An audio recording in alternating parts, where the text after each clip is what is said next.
Hello and welcome back to Retro Island Diskettes, the podcast where we figuratively strand our special guest for eternity on Retro Island. It's not an eternity of total torment, however, because our lucky guest gets to take with them 8 music tracks of computer origins, through which to share their life in retro with us. And today's guest certainly is no stranger to anyone following the UK retro scene. From modest beginnings as a club and pub DJ before going on to TV fame and finally settling down as one of the UK's best video game documentary channels on YouTube. Best known for his game series history videos, today we're learning about the history of our guest, Daniel Ibbertson, aka DJ Slope. Hey guys, I tell you what, that is not the worst introduction to me, is it? I'm loving that. I'm loving that. Thank you very much, Andrew. Yes, I am Daniel Ibbertson, aka DJ Slope from Slope's Game Room, and Andrew is going to be writing my biography because that is pretty incredible to hear. I like that. Thank you. Well, thank you for joining us, Daniel, and why don't you kick us off, as is tradition, with your first choice of track? Oh, yes, absolutely. My first track is going to be from my first love, the Amstrad CPC. And it is the Amstrad CPC version I like. We're going to be playing Ben Daglish's Death Wish Free title screen music.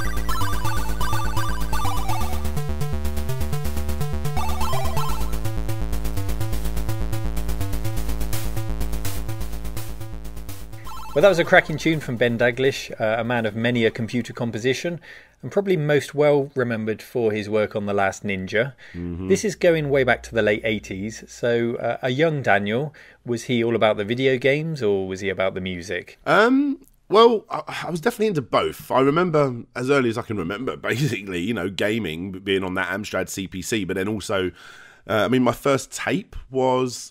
I believe it was 2 Unlimited, no limit, yeah. So you probably put a date, the exact date on that actually, because it was when it was number 1 on Top of the Pops. So when I got that on cassette, listening to that on my goofy Walkman.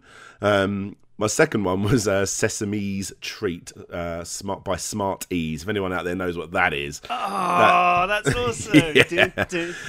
That is literally a 90s, like we're talking, if for people that don't know, maybe people in America or whatever, but the original Prodigy album, you know, where it's like Out of Space, that sort of thing. So it's that sound music, that classic rave music, but a remix of Sesame Street. And obviously there's big drug references, isn't there? Like, you know, Smart Ease, Sesame's Treats, yes.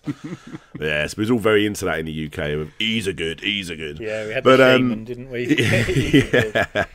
So yeah, I mean, as far as I can remember, both. But in all honesty, I mean, that track stands out. And there's a few others on the Amstrad, like you've got Treasure Island Dizzy. I remember Jack the Nipper, that tune really, really sticking in my head.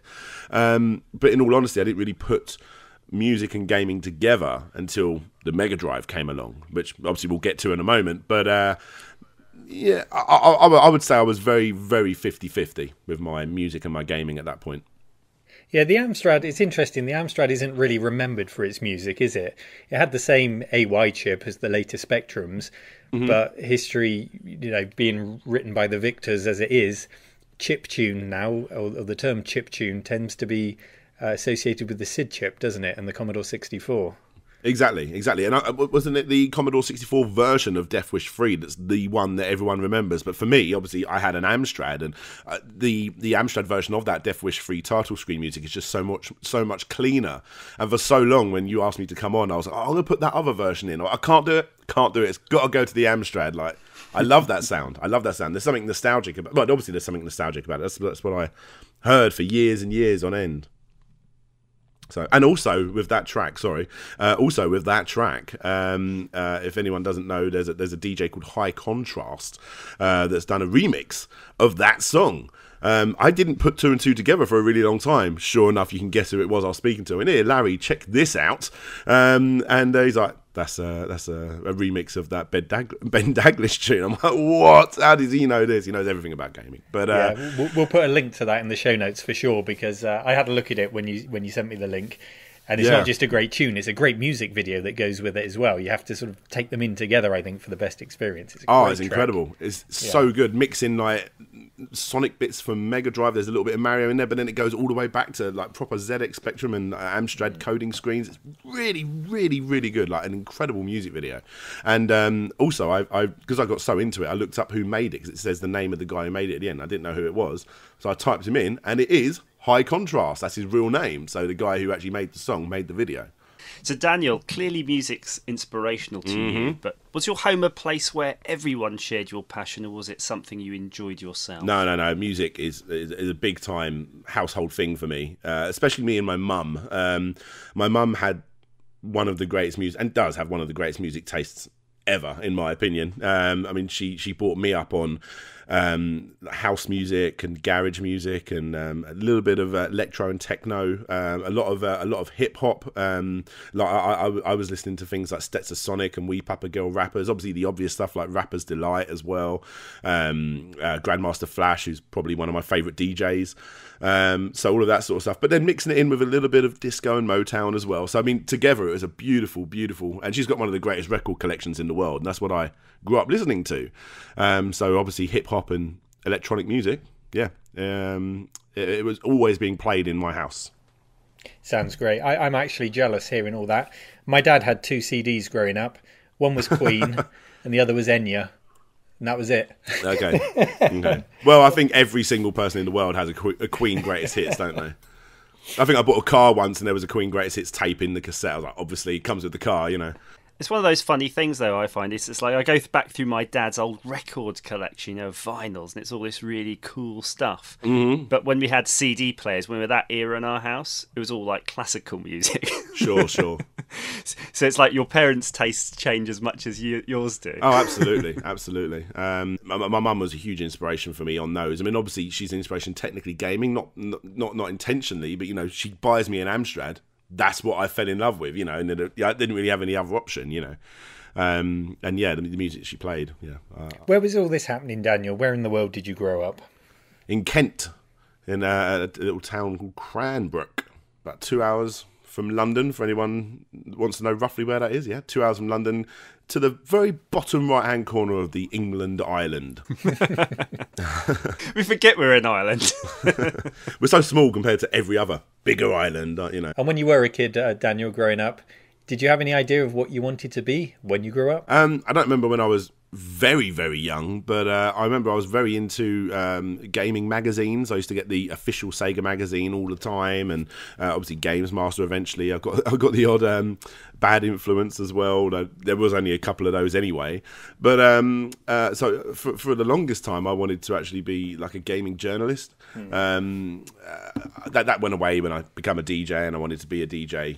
But I don't know, like my English is abysmal. For people that read the scripts that I write for myself, they're almost unreadable because they're only for my eyes, you know. But yeah, that wasn't going to happen. So instead, I made videos, and here we are. Well, your next tune, Daniel, takes us into the ownership of a new system. We're moving on from the Amstrad CPC. Mm-hmm. What's the tune that you've chosen? Obviously, it has to be one of the greatest games ever made, Streets of Rage, The Street of Rage by Yuzo Koshiro.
Daniel, fantastic track by the amazing Yuzo Koshiro. Yuzo's been active for so many years that must be at least 3 generations of gamers listening to his work. I find the Shinobi music very evocative. Does Streets of Rage have any particular memories for you? Oh, yeah, absolutely. Was it Christmas 1992, and I finally got my Megadrive, and obviously I played Sonic. What did I get with it? I got Sonic 1, Sonic 2, Fantasia, and Streets of Rage. And I played Sonic for a little bit. You know, he was the cool game to play. But I remember when I went around my grandparents' house, either on Christmas Day or on Boxing Day, whenever it was, and everyone was huddling around to see what this new Mega Drive was like, and I put in Streets of Rage, and everyone was just blown away by how good the music was, because it was. A lot of people actually think that Yuzo Koshiro took inspiration from a lot of British club music anyway, and they've put 2 and 2 together, and they almost line up quite well. So it was perfect, and they were, wow, this is amazing, you know, because we're all used to bloppy music, I suppose, is what other people would say, you know, on the Amstrad. So I remember just sitting around there and everyone just being wowed by the sounds coming out of this little black beast that would become my favourite console of all time. And did you have a choice over which console it was going to be? Because there was the big Mega Drive Super Nintendo battle at that time. Did you specifically ask for the Mega Drive? No, I remember. So yeah, I think maybe I did, but okay. So this is what happened actually. One of our friends worked at Invicta Radio. There's an old radio station, and we went to a Halloween party. So that was October, yeah. We went along to the Halloween party, and they had a big Sega bus there, like it's an enormous Sega bus. And I wish I still had the goodie bag they gave me, like. But you go on this Sega bus, and there was like Moonwalker playing downstairs. I'm a huge Michael Jackson fan, so I was really excited about playing that. And then they took me up to the top deck of this double-decker Sega bus, and there was Sonic the Hedgehog being played, and I was just like gobsmacked at how fast this was. I mean, I've come from things like, I don't know, Roland in the Cave, Basil the Great Mouse Detective on the Amstrad, Jack the Nipper. You know, they're not bad games. Well, Basil's not great, but they're not bad games. But to go from that to Sonic, that was an enormous leap.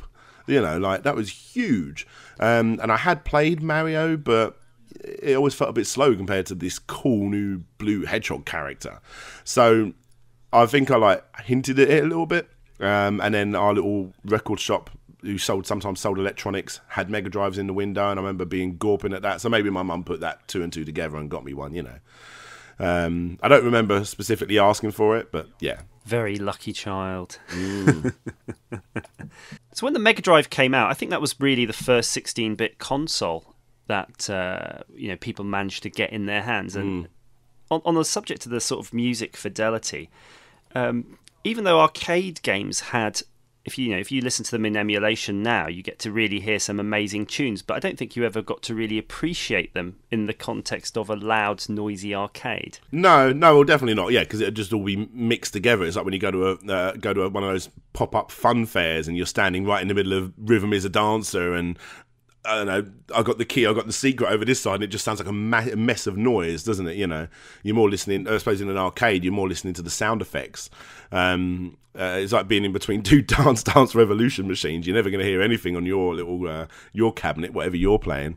But yeah, no, I've collected quite a few arcade records nowadays, and you know, you get a new admiration for just how incredible some of those soundtracks were. Did I see, Daniel, a Space Harrier vinyl? Oh yes. I've already been talking to Data Discs about that. I am going to be getting a copy, and a review will be coming up. And I am so excited for that. That is going to be awesome. Well, the Sega ST band, they were tasked to not just make the same like the same bit. There's nothing against that. I mean, that's obviously a fantastic, well-loved tune, but they made songs that were like you could listen to for the whole thing. It was different as it went along, especially with things like one of my favourites is Super Hang-On, and from the beginning to the end, I mean, that's a whole song. That's not just a repetitive loop over and over and over. There's a whole song with with bridges and, you know, like drops and rises all the way through. It's fantastic. And yeah, obviously Space Harrier is another one like that.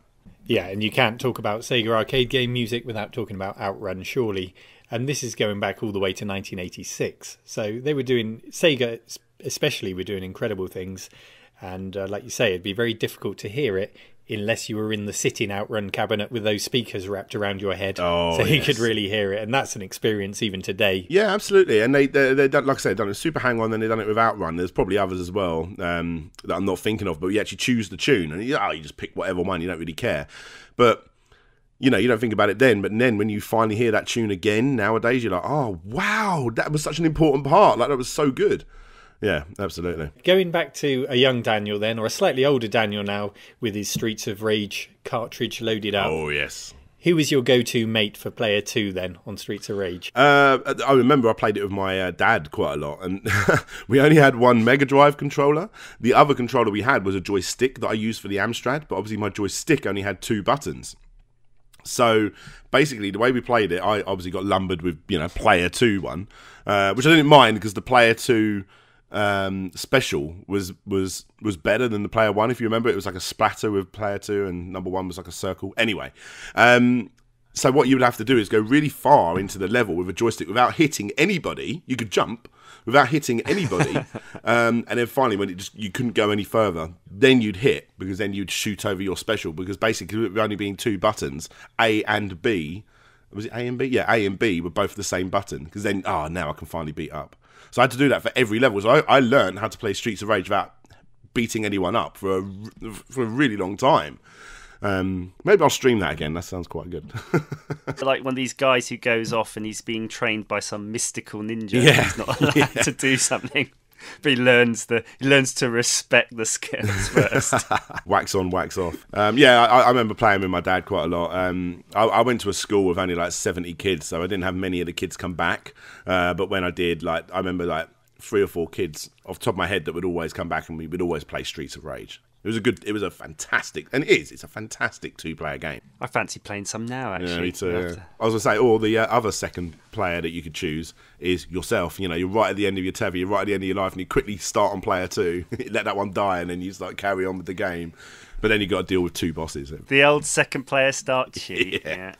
You'd firmly moved on to the consoles by now from your Amstrad and any other micros. Were you ever tempted by the Amiga, the Atari, or the PC, or any other micro offerings? Or were you firmly a console man through and through now? There was this family friend. I'll try and paint the picture for you. They smelt so bad. Their house, their walls were brown with dirt.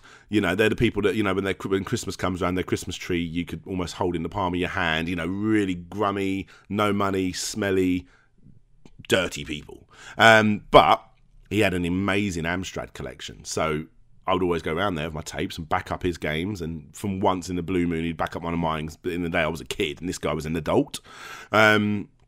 And we went round there, and he had a Megadrive for a very brief amount of time, and then got rid of it for the Amiga. And I was always like, wow, that's pretty cool. That looks good, because I remember, what was it that blew me away? It was Shadow of the Beast. I was like, whoa, look at those graphics. I mean, obviously the game isn't as good as a lot of other games, but it blew me away. And I always wanted to get one. To this day, I still don't own one, actually. But I was tempted. I just, I was obsessed with the Megadrive. Well, I've never really grown out of that, I suppose. So, Daniel, what have you chosen for your third track? Well, Andrew, keeping it Megadrive, we're going to be going to the greatest game of all time, and yes, it is one game, Sonic 3 and Knuckles, with Lava Reef Zone Act 1 by Howard Drosin and possibly Michael Jackson.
That's such a good track, Daniel. And Andrew's actually uncovered a really nice guitar cover by B-Boy No of that track, so we'll put that in the show notes, and it really brings it to life.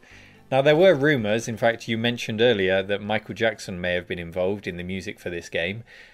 Do you know if there's any truth behind that? Yeah, there's enough people that worked on it that said he did, for it to be believable, you know?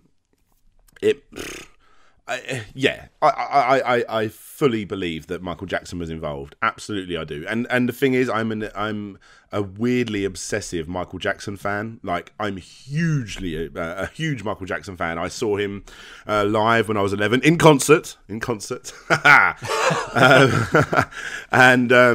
saw him again like. I don't know, like 5 or 6 years before he died. But I'm really big fan of his, and I've actually got a weirdly big Michael Jackson collection, actually, which I've never shown anybody, like a shrine almost. But and when I finally heard that the fact that Michael Jackson may have made the music for Sonic 3 and Knuckles, which was already my favourite game of all time, like I was like, oh my god, this is heaven! Like, my favourite artist has made the music to my favourite game. Wow. Well, if my mind serves me correctly, it's not the only Sonic crossover with the Jacksons, because I personally swear blind that Bridge Zone sounds a lot like one of Janet Jackson's tunes. Okay. Moving on from the Jackson side of it, as an expert though, do you come across much licensed music in the games you play? I love the fact you call me an expert. I'm far from that, but yeah. I mean, the obvious go-to. No, actually, no. We'll go back to the beginning. But so I had a few friends with Mega CDs, and I remember hearing, you know, like the Road Avenger song at the beginning of Road Avenger, and that was good. You know. But it all still sounded like video game music to a degree. I know that's weird to explain because it was obviously a band playing that music. But it sounded better. But it was still video game music. I mean, obviously, you know, when I got a Mega CD and I got Sonic CD and stuff like that, that was still technically video game music, you know. But I remember when I got the PlayStation, because I jumped ship from Sega at that point in my life, and I got the PlayStation and I'm playing Wipeout and I'm listening to proper UK, you know, Future Sound of London-esque music and The Prodigy and all these incredible bands. I was just like, that blew my mind. That absolutely blew my mind. And I became obsessed with trying to find the right music to fit with certain games. So I would listen to a lot of stuff like Tenchi and Out of the Blue, a lot of classic trance music when I was playing later Wipeout games. I'd be wanting to listen to a little bit more harder rock when I'm playing something like Destruction Derby or something like Twisted Metal. And obviously, actually, the Twisted Metal soundtracks are really, really good. I think Twisted Metal Black actually had some Rolling Stones in it as well, which is really, really cool. But yeah, the big ones, which was really a good turning point in my life with music, because I wasn't that into rock. But when I discovered the Tony Hawk's games, I suppose we're moving more into PlayStation 2 era. I discovered so many incredible bands because of those Tony Hawk games. I mean, Goldfinger, like, incredible pop punk band. Heard about those in I want to say Tony Hawk's 1, actually, and it was the song so Superman. It's almost the sort of reverse, where you've listened to the music in the game and then went out and found the artist. CD. Yeah, absolutely. I remember going to see another British sort of electronic-y, rocky band called Pitch Shifter, and the support act was a band called Skindred, and Skindred are very well known now, but at the time they weren't, and they were better than Pitch Shifter, actually. They were their support band, and one of my friends was like, that's in a Need for Speed game, that is. And I'm like, that's so cool, you know, like, yeah, absolutely. In actual fact, Tony Hawk's, let me get this right, Tony Hawk's 3 has the Mad Capsule Markets in it, and they are, sadly they're not around anymore, so it's hard to say they're my favourite band, but they are probably my favourite band. And I learnt them from that game. I learnt of them from that game. There's some games as well which almost has the, I guess, kind of reverse. I remember like playing games like sort of Xenoblade. Is it Xenoblade X on the Wii U? Mm-hmm. And there's a lot of music in that. And it sounds like it should be chart music, but I'm pretty sure it's not. Yeah. Do you know what I mean? Yeah, no, I get that. They put so much effort into these games. I mean, even if you look at something like we were talking about Outrun earlier. If you put in Outrun 2 and them doing them live band versions, these new age, 2000 plus versions of classic, Outrun music, they sound incredible. They would not go amiss against some good sort of classic rock album. They sound so good, so good. Yeah, there are some really great covers out there. Or even if you go on Twitch sometimes, in the real life section, you can find pianists who are incredibly skilled, just spending all day playing video game covers, and it's just incredible to watch. And absolutely. One of those people is Banjo Gaioli, who we had as a guest. He was the first guest on this podcast, and we discussed the shift from the machines creating the music. You talked about the AY chip on the Amstrad earlier and some of those Megadrive tunes, the shift from those onto CD-based music, and perhaps how some of the character was lost in the systems. What are your thoughts on that? I don't think so. I mean, the next track I'll choose is actually a little bit, chiptune is still staying with the Megadrive. But I mean, yeah, moving on, into those future things, I don't think so. Like I say, the way with that Outrun music, I mean, that sounds incredible. I love listening to new age music. I mean, I suppose it's one of those things where if you try and imagine playing something like Shenmue, a really touching, moving game with... I suppose I could imagine maybe a SNES, anger the Americans, SNES, chiptune soundtrack over something like Shenmue. I mean, obviously I wouldn't know because I've never experienced it, so I don't think it would work. But having a full orchestra in those sort of things, no, I think it's really good that the way music has come. And anyway, like the chiptune scene is possibly bigger than ever. Like there's still incredible artists out there making some incredible chiptune music. I mean, Shovel Knight's a fantastic example, and that's incredible, and that is pure chiptune. Well, I think if you want to make an argument for, a perfect example you gave earlier was Wipeout, because it was that perfect timing of the PlayStation marketing. This machine was in nightclubs. It was really hitting an audience that Nintendo and Sega hadn't hit before. And it just tied in nicely with some of those bands like the Chemical Brothers. The timing just seemed right, and it just worked, didn't it? Yeah, well, there was a point near the end of my PlayStation 1 life when I fell out of love with gaming a little bit. I mean, I still played the odd game, but I didn't really. And I remember I bought a Mix Mag, or possibly a DJ magazine, one of the two, DJ or Mix Mag. And... They were showing off these incredible parties all around the world, and Sony done a Wipeout free club night in Ibiza, and I'm like, and they covered it in a DJ magazine, I mean maybe they did in gaming magazines, I don't know, I didn't have it at the time, but have one of them at the time, but seeing that, that's the perfect crossover, like playing proper club. Everyone was more excited that they were covering the artists that were going to be in the Wipeout game. I mean, that's incredible marketing, isn't it? That's so good. Like, yeah. I feel that the arranged music is almost the audio equivalent of pre-rendered graphics. Okay. And there's only so much you can do with it. Like, you can fade it in and out. Whereas I kind of feel that the computer-generated sounds can sort of have more dynamic effects within the game itself. So I guess it just depends on how much you're sort of looking to experience. I'll tell you one of the games that caught my eye the first to be actually not just have a track playing in the background, to actually play around with it whilst you're playing the game, was SSX Tricky on the PlayStation 2. So that was a pretty good soundtrack. Obviously, Run DMC's It's Tricky. They had plenty of other hip hop and a couple of drum and bass tunes, all that sort of stuff. But what they did was very, very clever. Is as you were coming off the ramp and doing the really big trick, it would like do this. The music would be all like warped, and they'd take the bass down and that, and then as you drop and land, it would go, "It's tricky" if you land it correctly, and then the music would like bang back into place, and you would just be so on the edge of your seat, so excited because you're playing around with the soundtrack as you play. Yeah, for anyone that knows as well, Jam Master Jay, who was probably still is if the Beastie Boys are still a thing, but he was the DJ to the Beastie Boys, and he helped make that soundtrack as well. But yeah, there you go. I'm going off on random facts now. And just fill us in again on the life of Daniel then. PlayStation 1's come out. Where were you in your life then? Were you at college? Were you at school? Working? Yeah, I was at the... I definitely wasn't at primary school, so I was at the beginning of secondary school. I was definitely in year 7. That was when PlayStation was huge for me.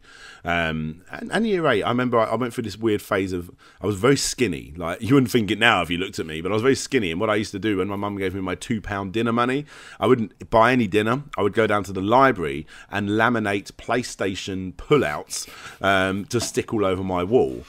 So I would have, I had a teenager laminated wall, like literally. So I'd have pictures of Dr. Dre surrounded by Wipeout and Tekken and Oddworld, and yeah, I'm very addicted when I get into something. I don't stop. So from Michael Jackson then to another well-known global brand. Please introduce your next track. Yes, we're going all McDonald's now. This one by Tommy Tallarico, as he done the music for Global Gladiators. Yeah, we're not choosing the obvious title screen music. We're going to be choosing the bonus level, because it is the best part of the game, and it's the best sounding part of the game too.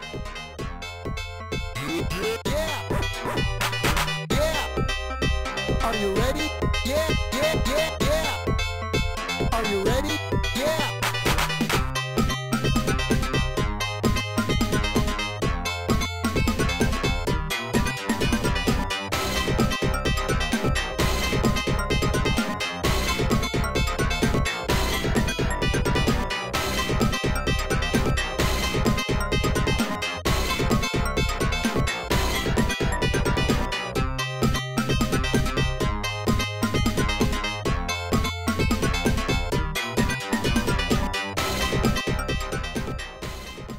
Great use of sampled sounds there on probably the best platform version of this track. We were chatting before about Tommy Tallarico, the man responsible for this masterpiece. Do you know much about him, Dan? At the time I didn't, but yeah, nowadays I do. I mean, he's created... He was heavily involved with Virgin, if I'm not mistaken. So, yeah, we're looking at Earthworm Jim...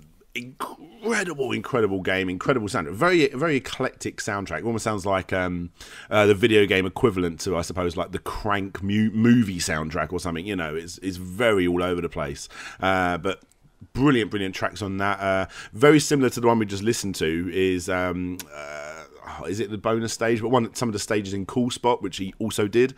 I may be wrong with this, but I'm pretty sure he did Aladdin as well for the Megadrive. So yeah. I mean, the guy's incredible, and he's still around. He's still doing stuff to this day. I mean, obviously he helped out Black Screen Records when they released the Earthworm Jim anthology double vinyl, which is one of my favourite vinyls. It's incredible. But he's also the guitarist and one of the main tent poles to that video game live tour that happens, that's always up on Kickstarter. Yeah, he does the guitar and all of that. And the cool thing is, actually, on that Earthworm Jim vinyl, he actually has the live version on that, the one that he plays. It's like a medley of all of the Earthworm Jim tunes. It's incredible. He's very talented. Well, you're clearly getting into your music now, Daniel. From the way absolutely. You're talking about it, the passion comes across, and the way you introduce your tunes as well. And at some point, the seeds of a DJ were planted. How did this start for you? Well, my mum was working at a pub at the time, and I remember I went up to the pub sometimes. You know, I was underage. I was about 15 or something, I suppose, 14, 15. And I remember I got just really fascinated with the DJ there, more of his lighting setup, weirdly. So I got hold of all of these DJ companies to send me brochures of what they did, and I became obsessed, and I finally got my first mixer, and I carried it around like a baby, like literally isn't a joke. I just became obsessed with DJing to the point where it took over gaming. Like I said earlier, it was a bit of a grey point in my gaming life. I think actually one of the only games I bought was music for the PlayStation. It wasn't very good. It was music production for the PlayStation. It's not that good. Apparently there was a band. This was a software title for the PlayStation. Was it music? Yeah. There was a thing called Music. Yeah. It was okay. And what was it, like a tracker, or how did that work? No, it was basically just one of those 4-beat music programs where you would basically you put your drum beat in, and it was very basic. Your bass line, all that sort of thing. You'd somehow make a song, and then I'd plug it into my sound system, listen to it back, and I'm like, this really ain't that good, is it? You know. So I only really played around with that, and the only other game I played, like I said earlier, was the Wipeout games, which I was weirdly obsessed with. But most of the time I was just listening to trance music whilst playing them. As a DJ, though, do you feel you're at odds a little bit because you're the arranger more than the producer of the actual sounds? So, do you ever feel guilty about messing around with someone else's work? No. I am very known to wind up a good rock crowd with messing around with music. Absolutely. It is a DJ's... He needs to. He has to. It's his job to mess around with music and do something that, that's clever, that's cool. He's mixing, that song with this song, and he's just doing. I love messing around with music, and that's why when I DJ Download Festival, which is one of the best metal festivals in the world, a lot of people don't really like the fact that I'm, oh my god, what have you just done to Black Sabbath, and all that sort of thing. But I really do mix it up big time. Other people might not like it, but I love it. It's legitimate. It's not just putting Go Faster Stripes on an Aston Martin. No. Absolutely not. Well, clearly you have respect for the source material, and there's lots more to talk about on the subject of DJing from you. But first, let's hear your fifth track, please. Well, the fifth track works perfectly with the DJing, actually, because I was going for a big, heavy, big beat sound. If you don't know what big beat is, I suppose the most popular big beat artist would be something like Fatboy Slim. So I was obsessed with that sound and mixing it with hip-hop and maybe a little bit of house. And then Mr. Hideki Naganuma come along and blew my mind on the Dreamcast with Jet Set Radio, the whole Jet Set Radio soundtrack. So yeah, this is the title track from Jet Set Radio, Let Mum Sleep.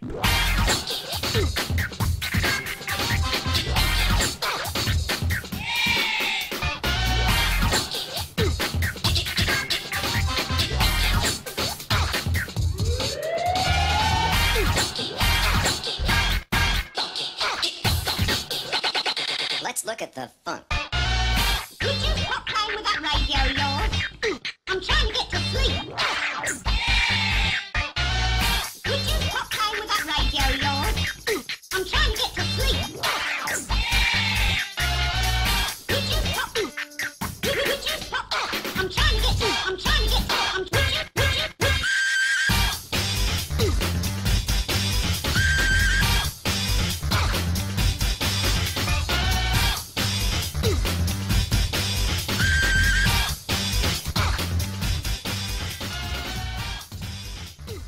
Hideki Naganuma's Let Mum Sleep there. Hideki is a lesser-known composer, but probably most recognised for his work on the Monkey Ball games and, of course, Jet Set Radio. Well, he actually only done the Monkey Ball 3D games, if I'm not mistaken. And I don't even think he did a lot of it. But probably most recognised for his work on the Monkey Ball 3D games. And, of course, Jet Set Radio. Thank you, Daniel. We've taken a leap now from the Megadrive all the way to the Dreamcast. So just to fill in the blanks, you had a PlayStation 1, PlayStation 2, and then was it to the Dreamcast from there? Or what was happening in this period? Yeah, well, the PlayStation 2 is the perfect shelf for a Dreamcast. It sits perfectly lovely on top of a PlayStation 2.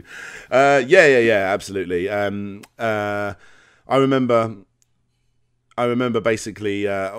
I was really upset with the fact that the Saturn, because basically I bought a lot of classic Saturn games off of one of my friends. Every time that he went up on a Sega, he went up from the Master System to the Mega Drive to the Saturn to the Dreamcast, I would always buy all his old games for like £1 a pop. And when he sold me his Saturn games, I mean, I liked them. There were some really good gems in there, Knights, all this sort of stuff. But I was really gutted that all of the Sonic games that he gave me, like Sonic Jam, Sonic 3D Blast, and obviously Sonic R, they weren't that good. I wanted a proper 3D Sonic game, and the Dreamcast just absolutely blew me out of the water when I finally played Sonic Adventure. That's like my ultimate guilty pleasure, that game. I love it. The Sega, obviously I was back in Sega's lap again, and they were just throwing all this incredible music at me. Obviously, things like Jet Set Radio, but also things like Space Channel 5. That's so iconic, that music. It's so iconic. Obviously, the Sonic Adventure soundtracks are absolutely out of this world. They're fantastic. Got those on vinyl as well. Yeah. There you go. I've got a Dreamcast sitting on a shelf that was very kindly given to me with a bunch of games, and I've never played it, ever. I've never even experienced Dreamcast. But if there's one title that you think I should play as my first title, which one would that be? The Dreamcast, in case you don't know, is basically based around the Naomi hardware. So the Naomi hardware is an arcade hardware, that they would just slot in and get new new arcade machines. So they made it so it could be easily ported to the Dreamcast. So things like Monkey Ball even were supposed to originally come out, or had plans at least originally, to come out on the Dreamcast. So with that in mind, I would say that Crazy Taxi, which is the best game on the Dreamcast in my opinion, would be the one that you need to play. And that's excellent, because I'm looking up on the shelf and I can see Crazy Taxi staring down at me. But yeah, moving back onto DJing then, we're all friends here, so don't be modest. But how do you see the role of a DJ? You know, to give you examples, are you an entertainer, a creator, or an artist, or something altogether different? Well, my wristband when I play it download is called entertainment, and I would say yes, that is pretty much nailed it right on the head. I am definitely an entertainer as a DJ. Yeah, absolutely. You're an entertainer, absolutely, because you need to be able to provide something that there are a lot of DJs out there, especially download DJs, by the way, that are basically just standing jukeboxes. You know, they stand there, they play their thing, maybe looking at their phone. Sometimes they shout at the crowd and just piss them off. And then there's like, little gaps in between each track. No. You need to be an entertainer. You need to be messing around with the tracks, giving the crowd not what they expect. When I play it download, like I say, it isn't just rock. I'll be throwing in songs that people will be singing along to. I have played Hideki Naganuma at download once, actually. Actually, on the subject of Crazy Taxi, I play Crazy Taxi music every year when I play it download, which is The Offspring. So yeah, you 100% you are an entertainer. So we're still talking in the past here, but in the present day, you're still a DJ today, are you, Daniel? I have decks. Yeah. Once a DJ, always a DJ?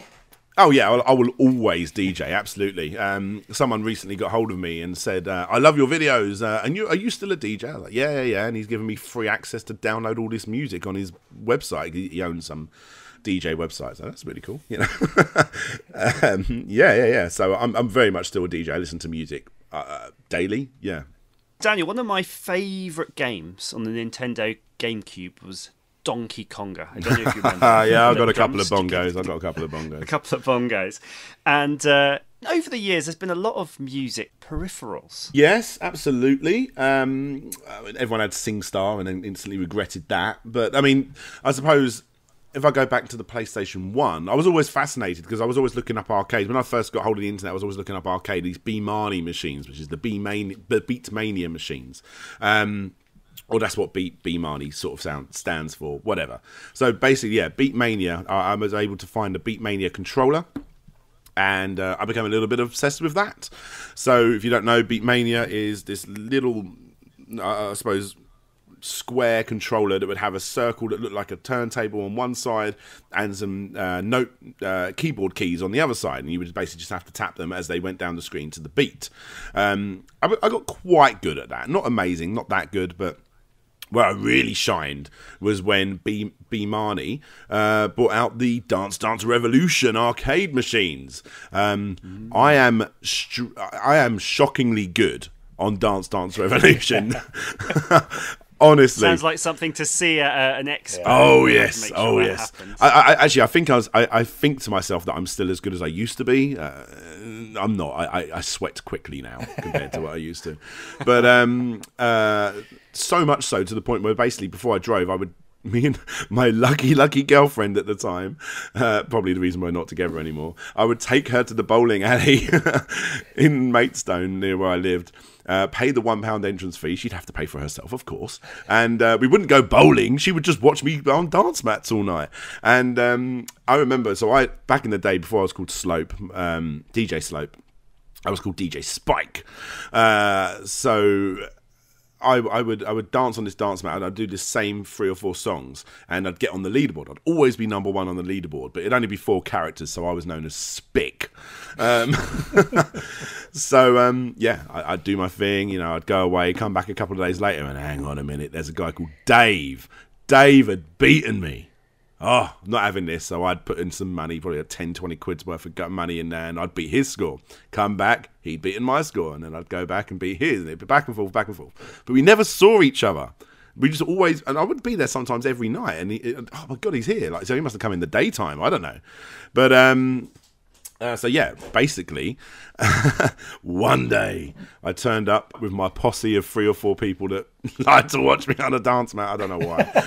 And I saw this guy killing it on the dance mat. And I just stood there, arms crossed, just staring at him. And he stopped his track. There was sweat dripping down his head. And he's like, "Are you Spick?" And I'm like, "Are you Dave?" He's like, "Yeah, let's do this." Threw down our jumpers. I beat him on score, but he done this thing where he jumped up on the cabinet and landed back down on the dance mat. He was a proper show off. So maybe he won with style, but I won on the score. I like to think though that at the end of that you both looked to each other, did like a massive high five. You know, like no, we were rivals, man. Oh, you didn't? I thought you didn't like get. It was on my turf. I thought at the end you'd respect each other for like your skills. You'd be like, yeah, like boxers at the end of a boxing match, maybe some mutual. We shook hands, but you know. Well, if Dave's out there, if Dave's listening, I think a rematch at an expo could be something. It would certainly be something I want to watch. How about you, Andrew? Oh, definitely. I honestly, I never saw that guy again, and I went down there every night again for like months or so, and never saw him again. You broke him. Well, let's keep the party going, Daniel. What's your next track? We're probably not going to be keeping the party going with this next one, actually. But it shows again another shift in video game music, I suppose. So this is when I got my Wii. I'm going to butcher these names. This one's composed by Mahito Yokota and Koji Kondo, performed by the Mario Galaxy Orchestra, which has given it away. This is Super Mario Galaxy's main theme.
That was the Super Mario Galaxy main theme, and Daniel, that's very emotive for me because that was the first Mario title in a long while on the Wii, and it was not only very different in the gameplay but very cinematic. Did this piece stand out to you for any particular reason? I think with this style of music, I mean, I had little bits like that. I mean, like, the original Tomb Raider game, I remember, like, when you finally came into contact with that dinosaur in the first Tomb Raider game, and you absolutely shit your pants, and the music, dun dun dun dun dun dun, that was really, really good. That fully absorbed me into the game. But Mario Galaxy done it on another level. Like, I couldn't believe it. I'm just sitting there in a dark room playing it. I had the music quite loud, or even on headphones, I can't remember, and I just completely lost track of time. I just it was gobsmacked to how everything just merged together so perfectly. It was a beautiful looking game, and the music just complemented it incredibly.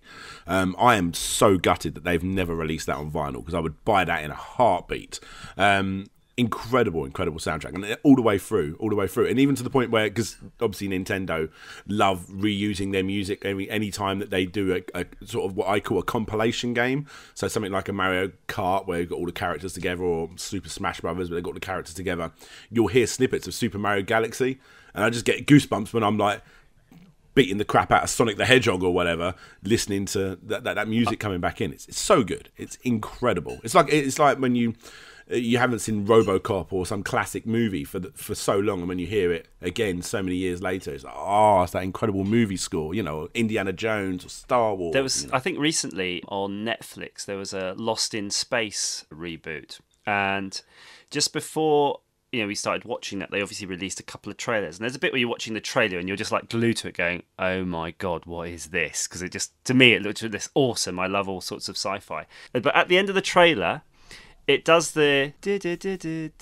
a hint, a murmur of the original Lost in Space theme, and when you watch it, you get this chill, like a chill down your back. Oh yes. And I think with Super Mario Galaxy, the main theme, it had a very cinematic thing when you watch that first bit. It's so perfect. Just give yourself, if anyone out there, the one person out there that hasn't played it, turn the lights off, give yourself a couple of hours, put that game on, and just get absorbed by it.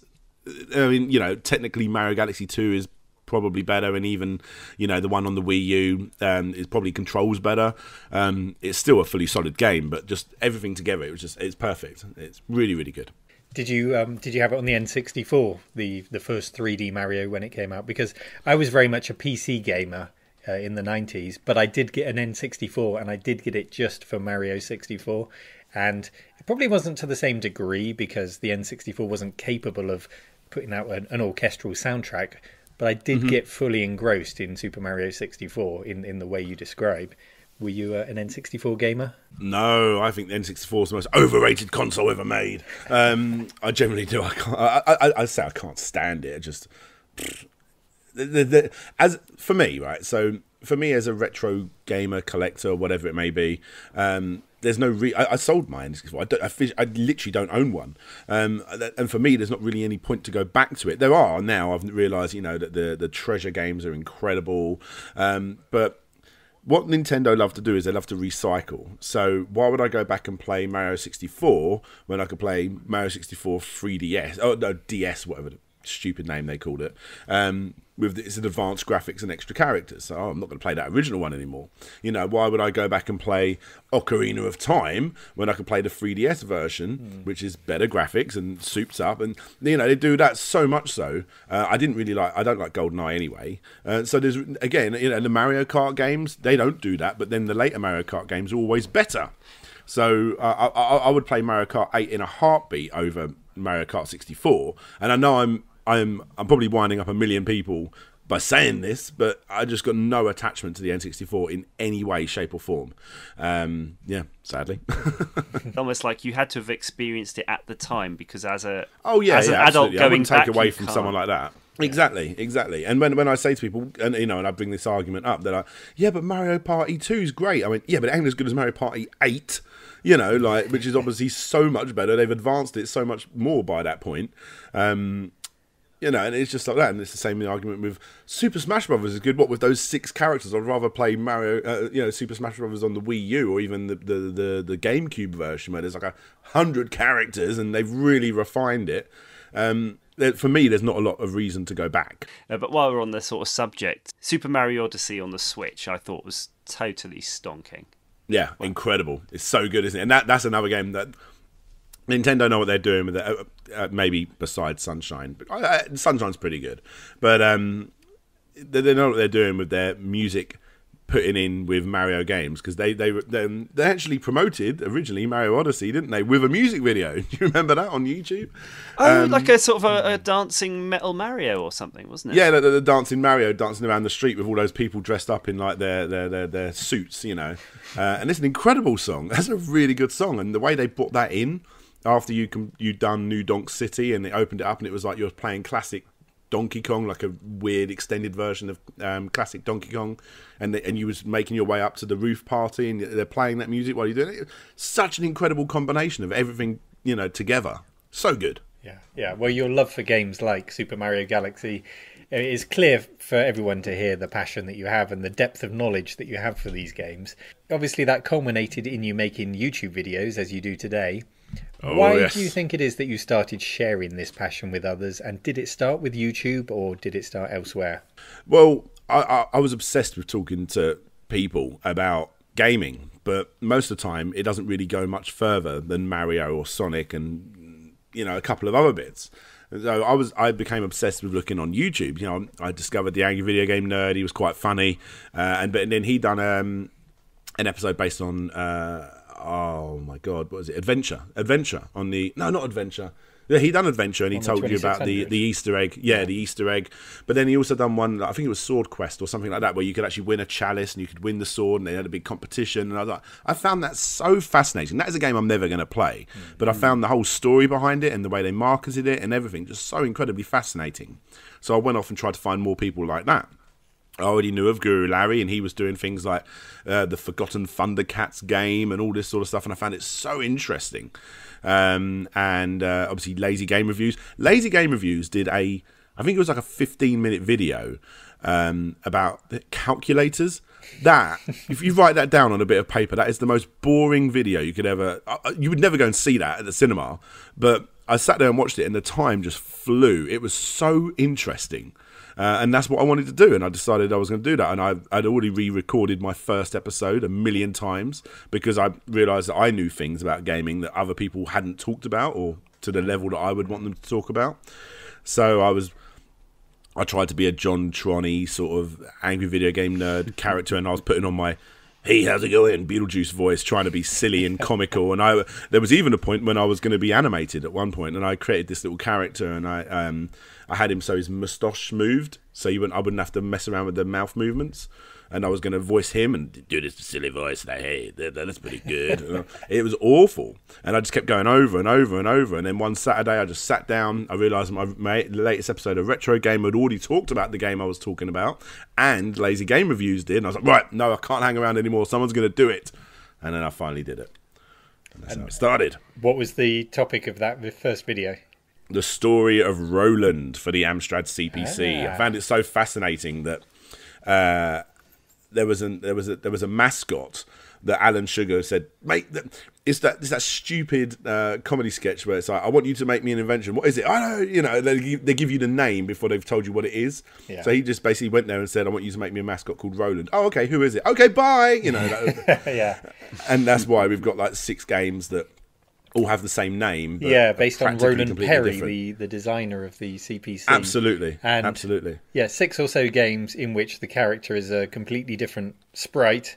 It has a completely different look in every single game. There's no continuity whatsoever through this character. It's ridiculous. Well, yeah, in the there's one where he's a pirate. He's got a full-on beard, a hook, and all that sort of stuff. There's another one where he's a square, literally a square with arms and legs, and another one he's a flea. It's just like you can't make this stuff up, can you? It's amazing. So yeah, I found that a really interesting topic, and then I was naughty, and I went over to the Retro Gamer forums, and I posted it in the main forums, not the YouTube forums where no one looks. I said, "Hey guys, what do you think of this?" Refresh, nothing. Oh, okay. And this is the first video I'd ever done. I had like a subscriber, probably, like my like, yourself. Yeah, me, and possibly like, you know, one of my friends or something. And the next day I looked on there was like 3 or 4 pages of people just complimenting me, and I was like, oh my god, what a boost. And then from that moment on, I just literally not stopped making videos. And when was this, roughly? What year? I want to say maybe 4 years ago, something like that. Yeah. Yeah, about 2014-ish, something like that. But yeah, it's interesting that you can find the time to play modern games as well as doing your YouTube thing and your day job, because it's something that I struggle with. And they say, Daniel, to be an expert in something, you have to put 10,000 hours into it. Have you done that with your gaming, would you say? Well, actually, I remember playing a game that I should be completely incredible at. I think it was like Broforce, which is basically like a 2D over-the-top Contra-esque game, where all the characters are named silly, like Brovesta Stallone and stuff like that. It was, you know, and I was playing it online with Larry, and I was just like, I'm going to fully show him up with this. This is my game. And I was really bad.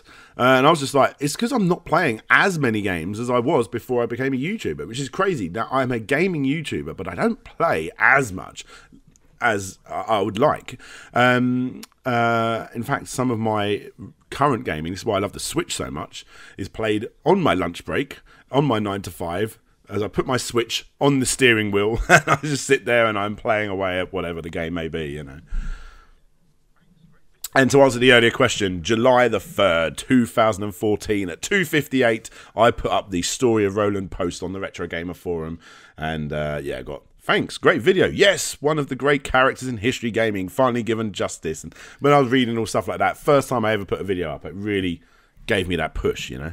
Why don't you introduce us then, Daniel, to your 7th track and keep the story going? Oh yes, okay. So we've done that cinematic game recently with Super Mario Galaxy, with that whole orchestra set up, complementing the game perfectly, and we're going to do it again with a fairly new game, actually a very new game called Ori and the Blind Forest. A game that, if you know me, you will be sick of me constantly talking about it, because I genuinely think it is one of the greatest games ever made. Definitely top 5, possibly top 3 for me games ever made. The greatest Metroidvania game ever made. Ori and the Blind Forest. There's actually 2 songs together. This is Ori, Lost in the Storm, and Naru, Embracing the Light, by Gareth Cooker, featuring Aurelie Brighton, Rachel Mellis, and Tom Boyd.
So Daniel, this is a modern title, but its gameplay is firmly rooted in the classic retro style, and that soundtrack is just absolutely spine-tingling.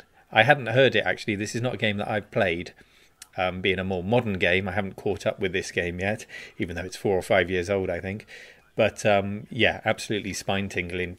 Tell us about your experience with this game, then. So this game is one of those very clever new games where you're watching like a cinematic part of the game, and then now I've taken over. It's got that very, very clever cinematic. Now you're playing the game. Cutscene, that sort of thing.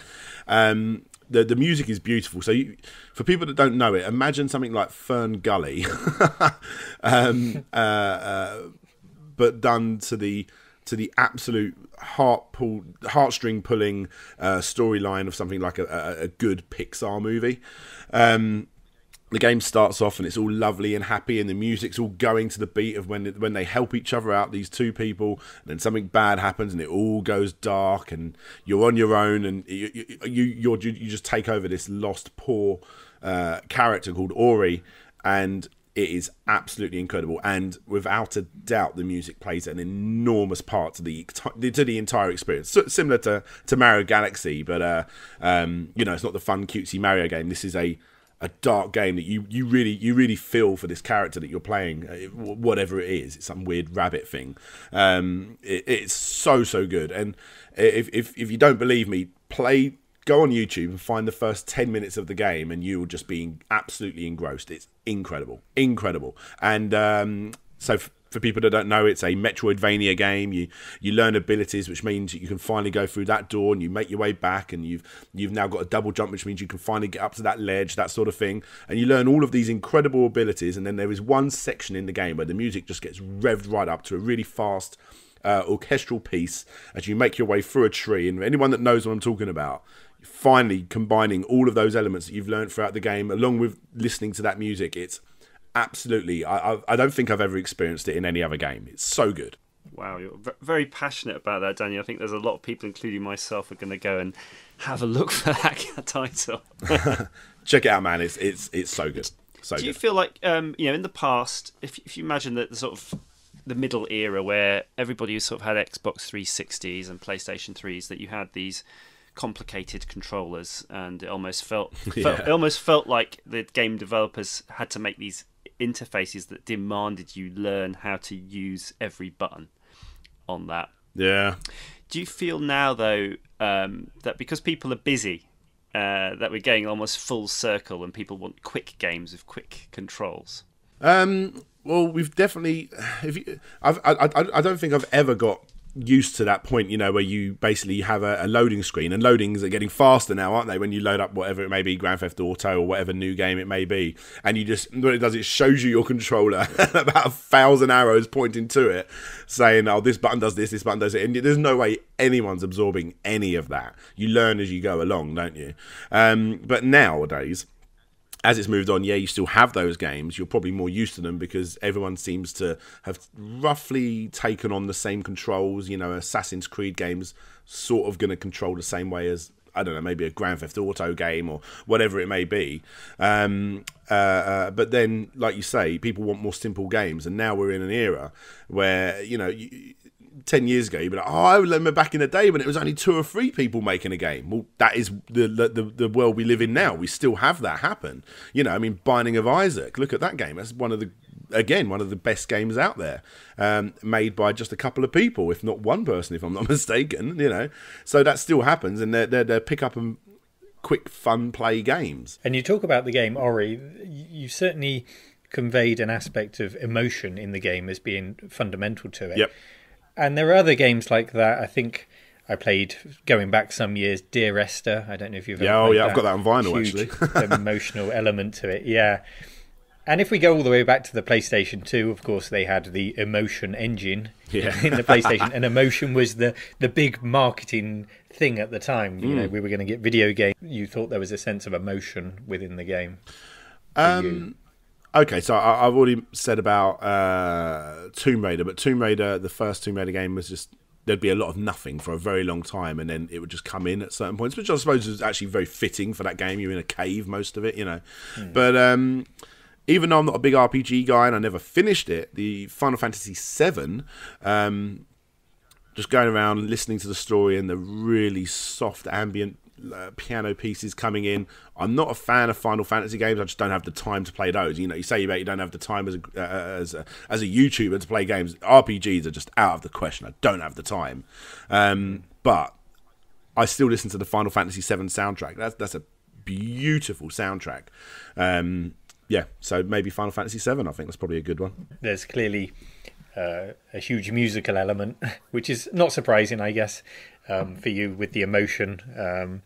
It's difficult, isn't it, to be able to tell what the elements are that come together in a game to give it that emotional aspect. But yeah, music is definitely a key part. Absolutely. Daniel, the time has come for your ultimate track. So could you please let us know your selection, sir? Well, I'm going to go a little bit obscure with this last one. This was a game that made me buy it after I was sent the vinyl. A company called Black Screen Records asked me what vinyls I wanted on their website, and I was like, I'll have these ones. Gave me about 3 or 4, and then he ended up sending me his entire catalogue, which was very nice. So shout out to Kevin. But yes, he sent me a soundtrack by a guy called Richard Gold, I hope I'm saying that correctly, of a game called Slime Sand, and the first track is Mighty Mama Earworm. Mighty Mama Earworm. Taking it back to the roots of a new age chiptune track that probably wouldn't have been able to be we wouldn't be able to make this track on a classic system, but it is still got those chiptune roots. So yeah, my final track, Slime Sand, Mighty Mama Earworm by Richard Gold.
A nice return to chiptune there. And although modern title, Daniel, I feel it fully embraces the retro look and feel in that game. So clearly this game means something to you to make it into your list. But is it the gameplay or the music that does it for you? Oh, it's the music, definitely. I listen to this soundtrack quite a lot. Me and my son love bouncing around the living room listening to this one. The whole soundtrack's very upbeat like this. The game is good. It's a solid 7 out of 10 game. It's trying to be a Super Meat Boy type game, which is again another brilliant game. But it's not as good as Super Meat Boy. You always got that in the back of your mind. But yeah, no, the soundtrack is phenomenal. Definitely worth checking out. So we're pretty much in the present day now, Daniel. In fact, we are in the present day with the choice of your last track. Yes. And I'm just thinking about your goals with YouTube and your position in the retro community, because you do represent the retro community. You go to expos and you sit on panels, and you're one of few faces that are spokespeople, really, for the retro community. Oh, I'm loving this podcast, guys. Well, you do. This is a good podcast. Oh, man, I'm looking forward to coming back on. This is amazing. This is brilliant for my ego. How do you feel about that responsibility? Responsibility? Wow. Okay, no, I understand. Okay, so I don't really know how to answer it, I suppose. But no, I mean, for me, I have my own goals, and it's always been the same since the beginning. I mean, now I've got like goals, where I want to get to, maybe numbers of subs, that sort of thing, that whatever. But the goal has always sort of been the same, and this is going to sound very big-headed, but when I make a video, I try and make the ultimate video on a particular topic, to the point where if I make, the complete history of Metroid, there's no point going to see any other video because I've covered everything that's needed to be covered. And that's what I try and do. I literally, and I know again, that sounds very big-headed, but it's my motivation to continue making these videos and to hopefully entertain, just to try and make the very best video on that subject on YouTube possible. I don't always do it. I generally do think that there are look at Kim Justice. I mean, she done an absurdly in-depth look at the history of Grand Theft Auto, and I made, compared to her, probably 6-hour long, when you put them all together, videos. I made 1.5 hours. There's no way I covered as much as she did. So yeah, like I say, sometimes I don't do it, but it's always my goal to make the ultimate video on that particular thing, and that's what I always want to do. And I feel like that's my mission on YouTube, and also to collaborate as much as humanly possible. I collaborate with as many channels as possible, and it doesn't matter if they're big or small at all. I think that's so important. I remember when someone asked me to be on there, to give some voice in one of their videos, and that was such a huge opportunity, and I felt so humbled, and I want to just pass that on to as many people as possible that I think are good YouTubers, So Daniel, we could talk for hours, but alas, the sun is setting on Retro Island, and we need to ask you 2 more questions before dropping you off at the dock and speeding away. That's right. Your first question is, which of the 8 tracks you've shared today will you take to Retro Island to listen to forever? Seriously, you're doing this to me? I don't know. It's got to be Streets of Rage, I suppose. Okay, so from a personal point of view, Streets of Rage, if it's to remember the family that I've left behind, it'd be that new Slime Sand song, just because that's the one that me and my son bounce around the living room to. But Streets of Rage, just go for Streets of Rage. And as we're generous, you can have a software title to take with you. Any title, a game, an application, whatever you like, so long as it doesn't have any internet connectivity. What would you take with you? Well, it's none of the tracks I've chosen. It would be Dance Dance Revolution, because I'm going to build up my strength and swim away. There you go. Dance Dance Revolution. You get all the extra music thrown in with that as well. Yeah, I found a loophole in your plan. Don't take my speakers, it won't work. Well, thank you again, Daniel, for joining us.